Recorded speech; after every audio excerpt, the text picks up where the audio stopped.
哈喽，各位网友，大家好，我是傻货，欢迎收看本节目《傻货讲翻墙》。本节目由本频道开通的频道会员以及 YouTube 超级感谢功能独家赞助支持播出。本节目的视频内置了 CC 繁简中英文字幕，让网友们自行选择 CC 字幕并方便了解观看。由于本节目讲解的是涉及到翻墙相关的内容，严禁转载分享搬运到中国大陆的任何网络平台上。即使剪辑本节目的视频中的任何部分内容并转载，也不可以随意分享转载搬运到中国大陆的任何网络平台上。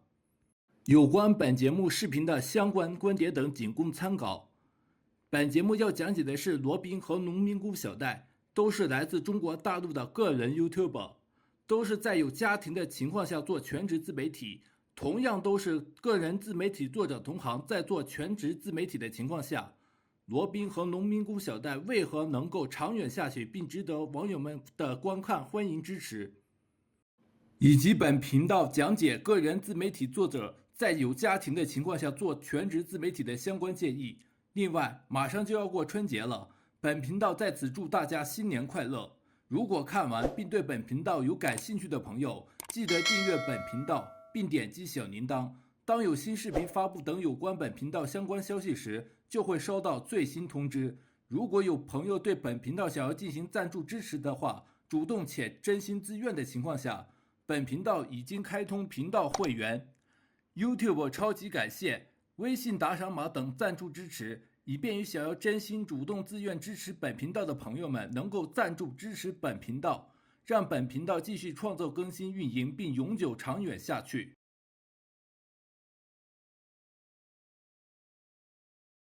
首先，先来讲一下来自中国的个人 YouTuber 罗宾和农民工小戴。只有先了解罗宾和农民工小戴的相关情况，才能够了解知道罗宾和农民工小戴的全职自媒体为何能够长久下去，并受到网友们的欢迎支持的原因所在。先来讲一下有关罗宾的相关情况。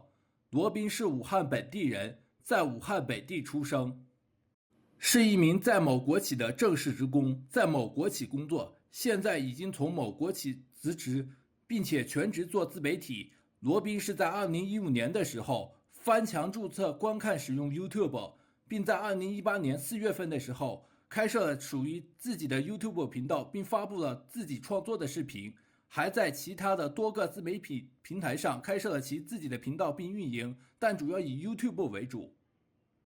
并且到现在还开通了自己的频道会员，而且一开始创作发布的是有关汽车保养维护的视频。尽管在当时其自己的频道的粉丝不多，且播放量参差不齐，但是罗宾自己频道发布的原创视频能够有人观看，已经很不容易。后来不断的在自己的频道上推出有关不同系列的视频，如翻墙分享、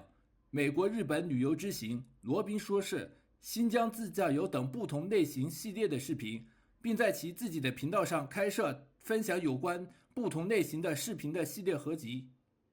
让支持其自己频道的网友们便于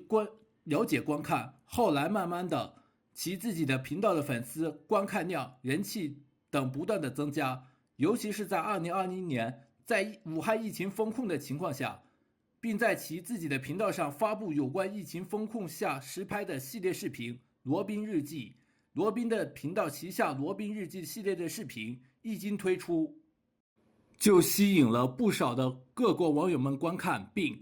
留言支持，并成为他频道的粉丝。尤其是海外各地的华人和香港、台湾人，更是观看罗宾的有关疫情封控下系列的视频，来借此了解有关在武汉疫情封控下的中国国内的相关情况，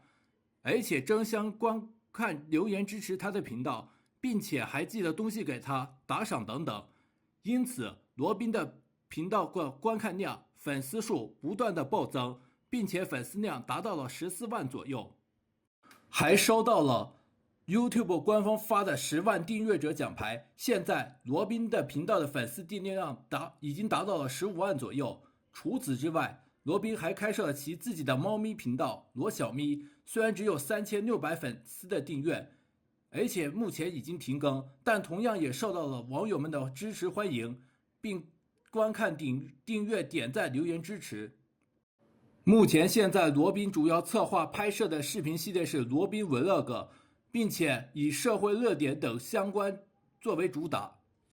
受到了网友们的支持欢迎，并观看、点赞、留言、分享支持。再来讲一下有关农民工小戴的相关情况。农民工小戴是河南驻马店人，在农村出生，曾经到广东那边打工，并在机械厂、汽车修理厂等相关工作单位工作过，还继承了其自己父亲在防水方面的工作。在2010年与自己的妻子结婚，并生了儿子和女儿。后来到了2018年，来到上海的建筑工地做建筑工，与其自己的家人分居两地。又到了2019年3月份的时候，农民工小戴开始拍摄、制作自己的视频，并上传到网上，在多个自媒体平台上开设了其自己的账号，如 B 站、西瓜视频、YouTube 等多个自媒体平台，而且在多个自媒体平台同时更新其自己频道的视频，一直到现在。也因此在网上受到网友们的欢迎并关注支持，在全网收获了不少的粉丝。在新冠疫情期间，更是受到了网友们的欢迎支持观看，吸引的粉丝更是不断。但其自己的 YouTube 频道收益和权限都在 MCN 机构手中，并且与 MCN 机构产生了相关纠纷，不得不重新开设其自己的频道。不过，即使农民工小戴重新开设其自己的频道，还是有很多的网友对农民工小戴新开设的频道表示支持，并继续观看、点赞、留言、订阅、转发。后来，农民工小戴在淘宝网上开设了卖香油、芝麻酱的店铺，并在自己的家乡开设了实体店，并主要以产自芝麻之乡，坚持传统工艺，杜绝低价劣质香油等作为主要相关卖点。很多支持他的粉丝得知农民工小戴开网店并卖纯芝麻香油芝麻酱，都纷纷表示来支持购买。就连在当地的河南日报也采访报道农民工小戴开设的卖纯芝麻香油芝麻酱的小店，也因此农民工小戴开设的自媒体账号和卖纯芝麻香油芝麻酱的店铺受到了网友们更大的欢迎。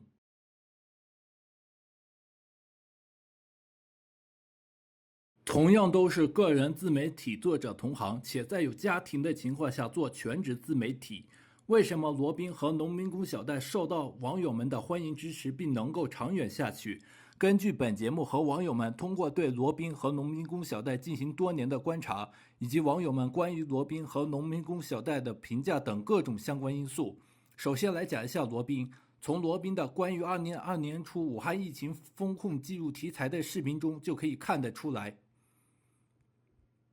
罗宾的有关武汉疫情封控记录题材以及别的题材的视频一直不断的变化并更新，而且在2020年初武汉疫情封控记录题材系列视频不再继续拍摄之后，继续进行罗宾 Vlog 系列，并推出了有关摆地摊等其他题材系列的视频，受到了网友们的好评欢迎，并被网友们相互推荐宣传。此外，罗宾还对支持其自己频道进行打赏加入会员的网友们表示感谢，更是受到了网友们的好评欢迎支持。但罗宾也不是没有问题，在其自家频道的有关翻墙系列题材视频中推荐了有关的翻墙软件服务，而网友们在使用罗宾推荐的翻墙软件服务并且使用了一段时间之后，发现罗宾推荐的翻墙软件服务存在失效且无法使用等问题。不仅如此，罗宾推荐的有关翻墙软件服务还引来了各种人士进行敲诈勒索等各种威胁。具体的相关信息在本节目的视频我会在本节目频道的卡片中提供连接说明，大家可以点击观看了解一下。而且罗宾在辞职做全职自媒体之前，经过了千丝万缕各种风险后果等相关情况下，才决定辞职做全职自媒体。从罗宾发布的决定辞职做全职自媒体的视频中就能看得出来，一开始罗宾的家人不理解不支持罗宾辞职做全职自媒体，但后来罗宾做全职自媒体的时间越来越长，罗宾的家人开始慢慢理解他支持辞职做全职自媒体，并且开始在罗宾的频道的视频中参与出镜。在罗宾辞职做全职自媒体总结的视频中，讲解提到了这些。此外，罗宾还对观看、支持、点赞、订阅、留言、加入频道会员的网友们表示感谢。在罗宾的影响带动下，罗宾的儿子也在 YouTube 上开设其自己的频道并发布视频。虽然只发布了4部视频，但也同样受到了网友们的欢迎支持，而且有了属于其自己频道的风格等等，没有受到强行干预、压迫等相关影响。再来讲一下农民工小戴。农民工小戴的自媒体频道仍然继续在更新，但农民工小戴在其自媒体频道的视频中平易近人和与家人一起和睦相处等各种形象，也同样受到了网友们的欢迎，并留言、点赞、订阅支持。农民工小戴还在淘宝网上和其自己的家乡上开设卖芝麻、油芝麻酱的小店，不仅受到了网友们的欢迎支持并购买，还使得农民工小戴增加了在其他方面的收入。即使其自己的自媒体频道的收益变少，也保证了农民工小戴和其全家的保障。还有，罗宾和农民工小戴的子女没有因为其父亲自媒体的频道视频出镜拍摄而受到任何影响，并且罗宾和农民工小戴很少让其自己的子女在其自媒体频道的视频中参与出镜。不像某些个人自媒体利用其自己的子女在视频直播中出镜赚钱，连刚出生的二胎也不放过，收益全部用于其自己的身上，没有用于在其子女的身上，并且干涉阻挠其自己的家人亲属开设运营自媒体频道，还对质疑的网友采取拉黑举报，利用其脑残粉攻击等等。至于某些个人自媒体频道是谁，不想提及，大家可以猜想一下。总之，这些相关原因是罗宾和农民工小戴能够在众多自媒体同行中脱颖而出，能够长远下去并受到网友们值得支持的真正的原因所在。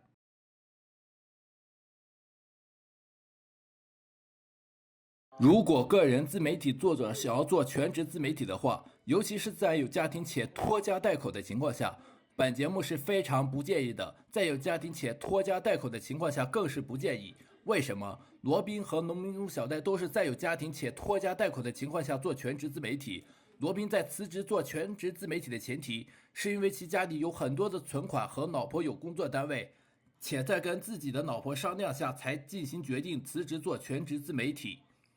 罗宾的老婆不让罗宾把决定辞职做全职自媒体的事情告诉他的儿子，原因很简单，怕其自己的儿子因为罗宾的决定辞职做全职自媒体的事情而不理解并情绪波动，而影响到备战复习高考，但还是被其自己的儿子知道了，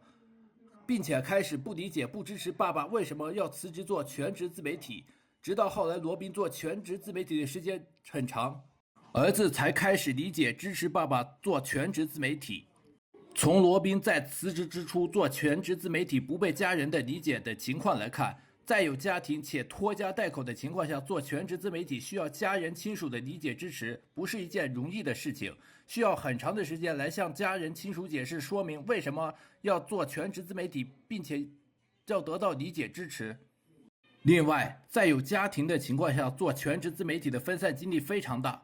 甚至会影响到自媒体拍摄创作等。从罗宾发布提前取消出流成都拍摄的视频的情况来看，就已经说明了这一点。因为其自己的儿子出了车祸，被老婆打电话叫回，而不得不提前取消拍摄创作成都的相关题材，不光分散了很大的精力，而且还影响到了自媒体的拍摄创作。另外，在长时间做全职自媒体拍摄创作过程中需要的钱是不少的，如果没有足够的资金来支撑在长时间做全职自媒体的话，不仅很难支撑自媒体的拍摄创作，连基本的生活都很困难。而且在有家庭且拖家带口且没钱做全职自媒体的情况下会更加困难。罗宾和农民工小戴都在有家庭且拖家带口的情况下做全职自媒体，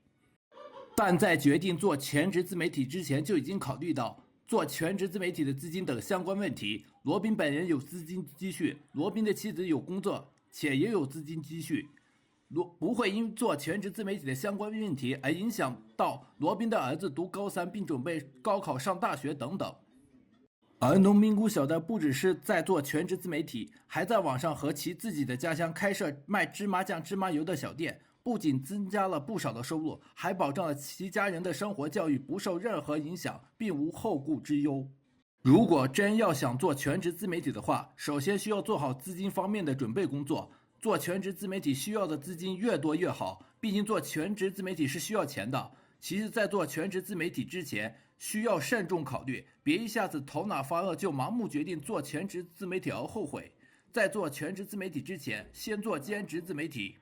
等做兼职自媒体一段时间之后，再考虑决定做全职自媒体也不迟。其次，在有家庭、小孩、老人的情况下，不建议做全职自媒体。不是所有的自媒体作者都能够说服自己的家人亲属，并能够理解支持做全职自媒体。好了，以上就是个人自媒体作者做全职自媒体的相关建议。